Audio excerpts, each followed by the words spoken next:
I want to have a quick talk about the Doxa Automatic Sub 1200 Seaambler. Good friend Tere down in sunny South Florida sent this in for me to check out and review. And I've been talking to a ton of different people, friends, if you will, in the watch Facebook groups and everything that I've met and spoke with many times over the past. And a few of us have talked about Doxa specifically. And I think it's no secret in the tighter watch communities that Doxa is a sought after brand, with all the history. And I don't even want to touch on the history really, other than the fact that it is basically a rabbit hole, or to use some diving analogies, you would have to dive to the depth of what these watches are rated for to even begin to scratch the surface of the information that's available for all the different models and the history that they have with dive groups and functions and experiments. And it's just, like I said, there's books on it. It's like you could get books and just read up on it. And I haven't done that yet, but I'm definitely interested in doing that, to further educate myself, not only with the brand Doxa, but all these other adventures and experiments that have happened underwater that Doxa has taken part in. But I just want to talk real quick specifically about the watch and my thoughts on it. First of all, again, if you want to do the research on the Doxa and everything on the brand, I suggest doing it. I'm going to talk briefly about this particular watch and how good it is, in my opinion. The Beads of Rice bracelet is a true Beads of Rice, so each piece is an individual link. In case you didn't know, there are some older bracelets or different versions or something that are, it's not individual pieces like that. This is definitely, in my opinion, the way to go. It just wears on wrist so nice. The size of the case, the thickness, everything, the dimensions are really good, and they are very true to both its history, but also true to a very functional design and size, for everyday use.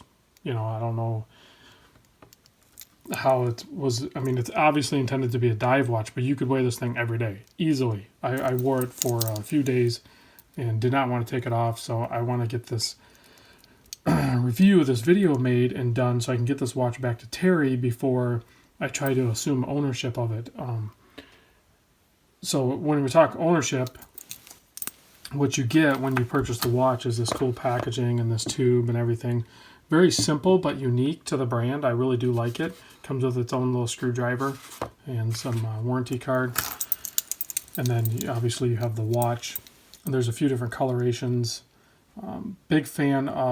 I think I'm more drawn to the models like this one, like the Seaambler and probably the Shark Hunter, because I'm really drawn to that large minute hand in orange, and then the orange colored into the bezel.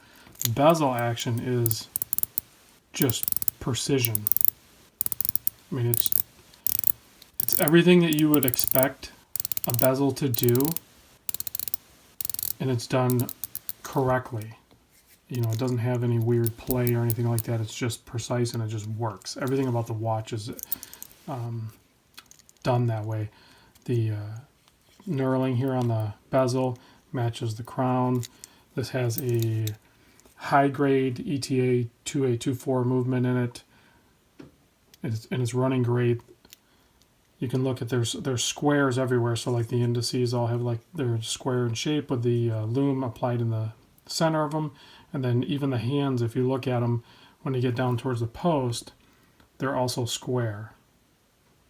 So it just all ties together. If I can get that zoom back, okay. So, and then real quick, when you go to order these, oh, sorry about that. The ordering process, I haven't done it yet, but I will at some point. I'm just not there yet. I'm trying to stay in the 500 and under range, but I could definitely see this being a dive watch that is, in my opinion, affordable, higher end affordable, if you will, to the point where, say you have a pile of watches laying around, kind of like I do right now, you can talk yourself into like, hey, well, if I sell this one, sell this one, sell that one, I could buy one of these. It's totally doable. And it's probably a good thing that it was sold out, because I was definitely headed that way. I didn't want to do the orange, even though I know that's the most iconic one, and it's what stands true to the identification of Doxa. But like I said, I want that orange minute hand there. But there's some other really cool colors, and I've even seen on the used market, Nick that I was talking to, he's got one for sale. And it's everybody I talk to, they have different models that they're drawn to. I'm personally drawn to this 1200T, and I probably always will be at this point. Maybe it's because my first exposure to it, thanks to Tere lending this model in. But like I know Bruce has that limited 300 in. I don't even know which model it is. I think it's that one, the anniversary one. And he loves that one too. Like he's, usually him and I will send watches back and forth, and he's like, yeah, I'm not sending this. I'm still honeymooning on it. So I'm like, that's fine. I got the 1200, and personally, I think this is the one that I would go after. But real quick, if you look at the Seameambler, the one we have in hand here, obviously sold out. It gives you all their website is great too. And then there's tons of information. It's just simple, clear, and precise. So I don't want to drag on too much. Excellent watch, and I think in the watch community, it's definitely highly regarded and recognized. If you see somebody walking around, if you see one in the wild, and I know I constantly am looking on people's wrists. So, and all you other watch nuts out there, if you see one of these on somebody's wrist, it's a safe bet that you could probably go up and talk to them and be at least say, hey, nice Doxa on the wrist there, and there's probably going to be a conversation that ensues, just because you don't buy these by random. These are either someone that's seriously into diving, or they're seriously into cool watches. So, and this does both. It does all of the above. I even do like the clasp. I've heard some people say that maybe the stamped clasp could be a nitpicky thing, but I do like how smooth it works and how thin it is. And you get that when you do the stamped clasp. You start going milled, and you're slightly limited on how thin you can get it. And this thing just wears great. So before I close out, I will give a wrist shot here. There it is on my about a 7 1/8 inch wrist. And then I know everybody likes it, so I will also do a loom shot real quick. I'll go and shut this off. Kill this. I didn't charge it, so maybe well, I guess I don't need to. There's a loom shot. Just well done. This is a purpose-built watch, and you can definitely tell so. All right, thanks, guys. I'll see you on the next vid. Real quick on the end here, a little bonus. I do want to share a little size comparison for the people that are maybe worried that it's the Doxa is going to, at least the 1200, if it's going to be too big or whatever. And I'll put the size. It's all the sizes are on the internet, and they are accurate on their website. So, but I'll also list them. But I'll just show you next to some other watches.